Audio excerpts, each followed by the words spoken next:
আসসালামু আলাইকুম এভরিওয়ান, আশা করি সকলে অনেক ভালো আছেন। তো আপনাদের মাঝে আমি আরেকটা ব্লগ ভিডিও নিয়ে আসলাম। তো এই ব্লগটা ছিল আজকে ফুটবল খেলা দেখতে ফতিপুর যাবো। তো ফতিপুর যাওয়ার পরে কি কি হয় আপনারা সম্পূর্ণ ভিডিও দেখলে অবশ্যই বুঝতে পারবেন। তো এখন আমরা রিস্কায় উঠে গেলাম, উঠার পরে রিস্কা দিয়ে চলে যাবো ফতিপুর।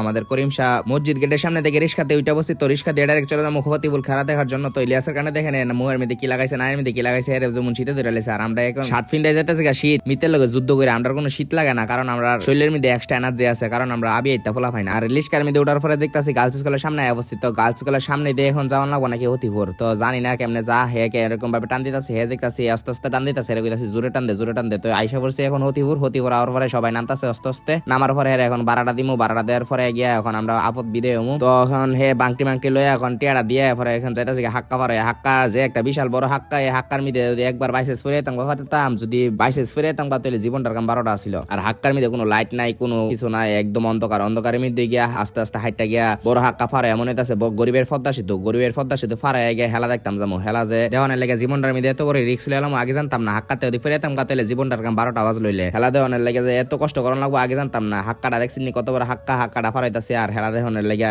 এক কদম করে ফারাইতাছে হাক্কাটার মধ্যে। তো হাক্কা ফারা এখন হেলার মাঠে আয়া পড়ছি। হেলার মাঠে আয়ার পরে দেখতেছি কত দর্শকেরা হেলা দেওয়ানের লেগে গিরাল দিতেছে। তো এখন বুটটা আইতাছে, বুটটা হওয়ার পরে গিয়ে হেলাটা দেখমু। হেলা এখন আরম্ভ হয়েছে না, আয়সা পড়ছি তাড়াতাড়ি। তার লাগে বুটটা চাবাইতাছে একটার পর একটা। আর দেখতাছি হেলা এখন আরম্ভ হয়ে যাবো। হেলা আরম্ভ অনেক আগে দিয়ে ডিমারি ইমরান ভাই এত দিয়ে কি জানি একটা ফিন দিতেছে লাল একটা কাপড়। তো এটার কি আপনারা অবশ্যই কমেন্ট বক্সে জানাবেন। তো ফিনদানের পরে এখন হেলা আরম্ভ হয়ে যাবো। দেখতাছি কত সুন্দর ভাবে ফিন দিতেছে একটার পর একটা ফিটিং করে হেলার মাঠে মধ্যে জামাই আদর করে দিতেছে যাতে সুন্দর ভাবে হেলতে পারে। তো দেখা যাক কি হই। লাগাই দিনের পরে ইমরান ভাইয়ের লোক একটু মজা করলাম, ভাই একটা সেলফি তো সামনের দিকে চাও। তো এই লাগত আছে তুই জানি ভিডিও করবি, আমি বালাটি জানি। তো এখন ভিডিও করা বাদ দিয়ে এখন হেলার মধ্যে মনোযোগ। খেলা এখন শুরু হয়ে যাবো। দেখতাছি সবাই প্রস্তুত নিতেছে। তো হেলার মাঠের মধ্যে দেখি এক দল আরেক দলের দেখাইতাছি। তো সবাই এখন প্রস্তুত নিতেছে। এদিকে দেখতেছে হৃদয় এখন বলের মধ্যে শট দিতেছে। হ্যাঁ আইসে বাইরের থেকে, হ্যাঁ বাইরের থেকে বলের মধ্যে শট দিতেছে হেলোয়ারদের লগে। তো হেলোয়ার এখন প্র্যাকটিস চলতেছে, দেখতে পারতেছে আরেকটু পরে হেলা আরম্ভ হয়ে যাবো। তো আজকে হেলা হইব নবীনগর করিম শাহ একাদশ বনাম শাহপুর একাদশ। তো খেলা অনেক জমজমাট হইব, দেখা যাক কিরকম খেলা হয়। অনেক ফাইটে একটা খেলা হইব। তো এখন আমি খেলার মাঠ থেকে যাইতাছি, সবাই দেখাইতাম। তো খেলোয়াড়রা দেখতাছি প্রস্তুত নিতেছে খেলার জন্য, সবাই একসাথে এখন জড়ো হয়ে খেলা আরম্ভ করব। তো সব খেলোয়াড় একসাথে হয়ে গেছে। তো এখন খেলা আরম্ভ হওয়ার পালা। তো একে একে সব খেলোয়াড়দের এখন দেখানোর চেষ্টা করলাম, সবাই এখন খেলার জন্য একদম প্রস্তুত হয়ে আছে। তো এখন রেফারি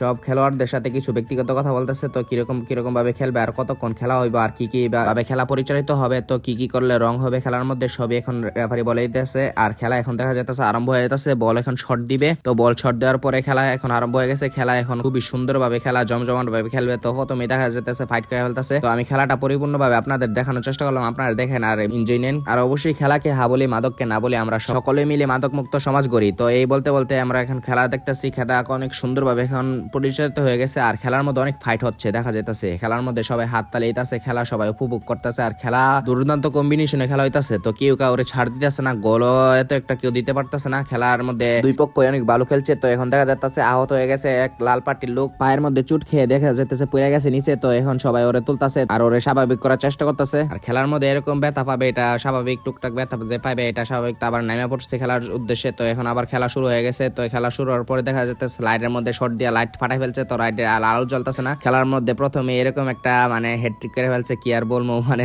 লাইটের মধ্যে শর্ট দিয়ে লাইটটার এই বাদ বানাই ফেলছে। তো আবার এখন টস হইতাছে। তো এই টসটা ছিল খেলার শেষ মুহূর্তে। খেলার শেষ মুহূর্তে টাইব্রেকারে সবাই এই টসটা দিয়েছিল। তো রেফারির সিদ্ধান্তে এখন টস হয়ে গেল। খেলার মধ্যে কেউ গোল দিতে পারে নাই। তো এখন টাইব্রেকারে গোল হবে। তো দেখা যাচ্ছে টাইব্রেকার চলতেছে। তো দেখা যাক এখন কে জিতে খেলার মধ্যে। তো লাল পাটি এখন টাইব্রেকার শট দিল। তো এখন দেখা যাচ্ছে টাইব্রেকারে পারলো না। তো আমাদের Karim Shah sporting club tiebreaker shot দিয়ে গোল করে দিল। তো এখন আমাদের Karim Shah sporting club Shahpur sporting ক্লাবের সাথে টাইব্রেকার গোলে জিতে গেল। আর নবীনগর করিম শাহ সব পোলাপাইনি অনেক খুশি। নবীনগর করিম শাহ জিতে পারছে, যে তার জন্য প্রথম উদ্বোধনী ম্যাচের মধ্যে জিতে গেল আমাদের করিম শাহ টিম। তো সবাই অনেক খুশি জিতার কারণে। তো আমিও অনেক খুশি। তো এখন এই বলে এই ব্লগটা শেষ করলাম। সবাই ভালো থাকবেন, সুস্থ থাকবেন, খোদা হাফেজ। আর আমার পরবর্তী ভিডিও পেতে চাইলে আমার পেজটা অবশ্যই ফলো দিবেন।